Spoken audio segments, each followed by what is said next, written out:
Hello students, today I'll be teaching you about animal tissues. Animal tissues are very different from plant tissues because in case of animals they perform specialized functions. Animals, when we study about them, we see that they perform so many complex activities, or the metabolism that takes place in the body of animals makes it very different from that of plants.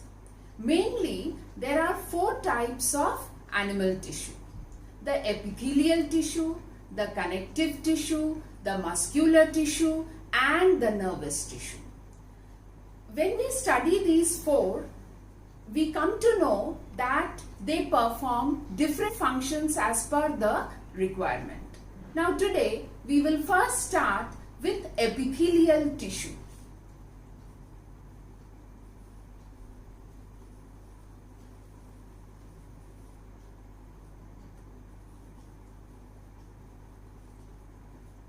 Now the word epithelial comes from the word epi, means cover, which covers. There are various organs in our body. So these organs need to be protected by a tissue. So that protection is given by epithelial tissue. But this epithelial tissue is present in various parts of the body depending upon the requirement. That is, they form covers, they form separations among the organs in the body.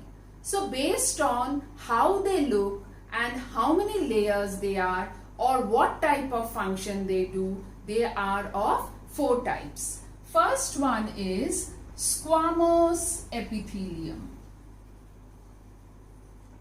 Second is stratified.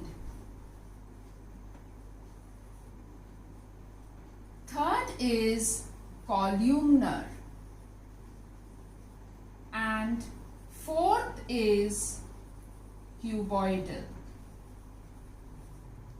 Now first we will see what happens to this squamous epithelium. This squamous epithelium is present in areas where it forms a single flat layer and it covers the organs of our body just like the skin. But at times they form few layers. That means the squamous epithelium forms few layers, and that is known as stratified epithelium. Similarly, the columnar epithelium are those epithelial tissue where they stand like pillars, and when they stand like pillars we call them as columnar. The word column represents two pillars. But sometimes the columnar tissue may also have cilia present in their structure, which actually aids in movement. The mucus, for example, the mucus that passes from the nose, that is moved by the help of the cilia, and that is known as ciliated columnar because of the presence of cilia. Now we move on to cuboidal. As the name suggests, cuboidal, it means in the form of cubes, and this cuboidal are those epithelial tissue which helps to cover certain organs in our body. But sometimes these cuboidal epithelial tissue, they secrete certain chemicals or glands. That time we call them as glandular tissue. The reason, they secrete certain things, certain chemicals which aids in different activities in our body. Connective tissue. Connective tissue means the word relates to connection. Connection is the different parts of our body, how they are connected. In our body, there are the three types of connective tissue: blood, bone, and cartilage. This blood is the main connective tissue which connects every part of our body from top to bottom. It is embedded in a fluid matrix called plasma. This plasma is actually the cover in which RBCs, WBCs and platelets are suspended.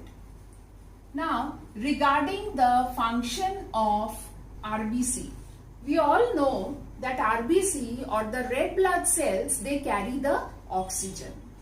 WBC or the white blood cells, they are called the soldiers of our body.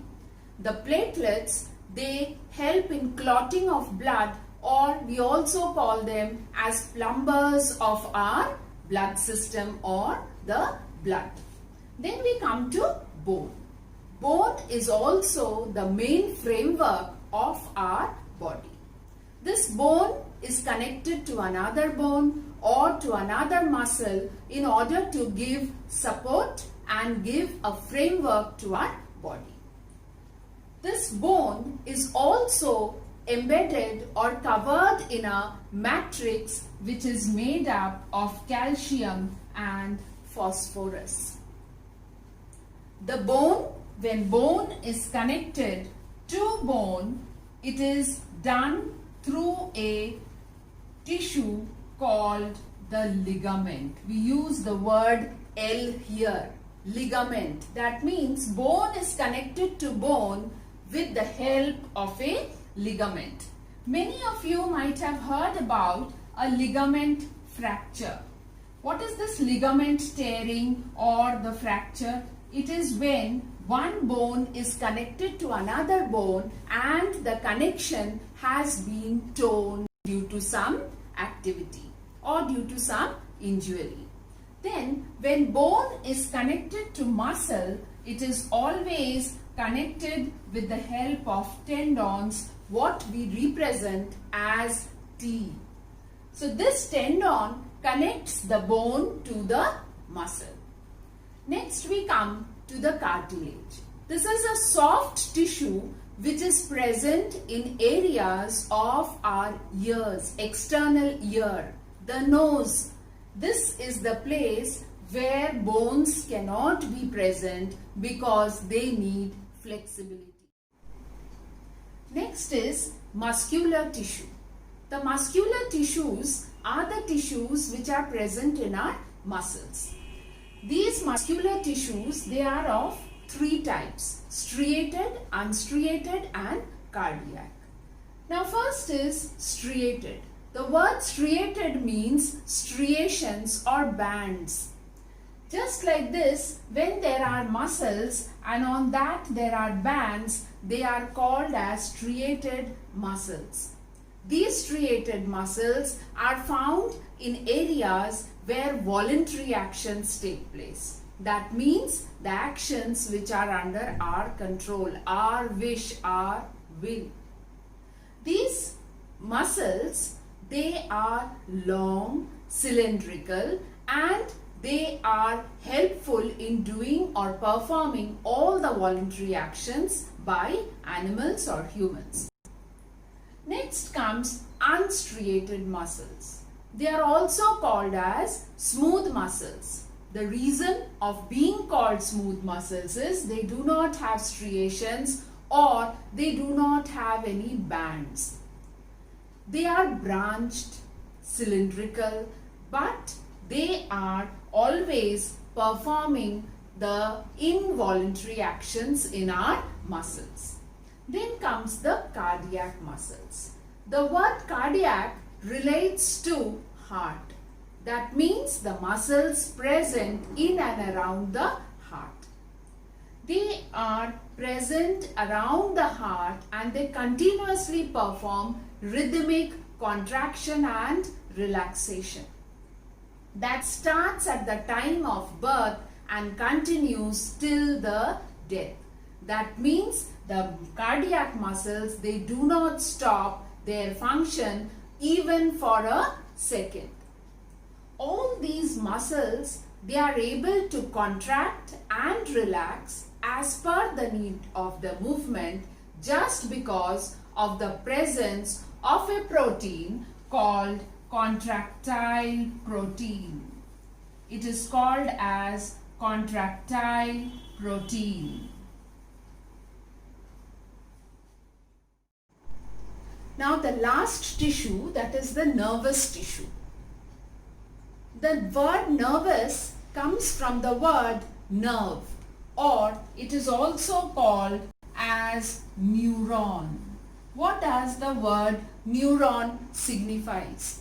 A neuron is a single nerve cell which is about a meter long, and the main function of the neuron or the nervous tissue is to connect different parts of our body and sending messages to and fro from the brain or to the spinal cord to the particular site.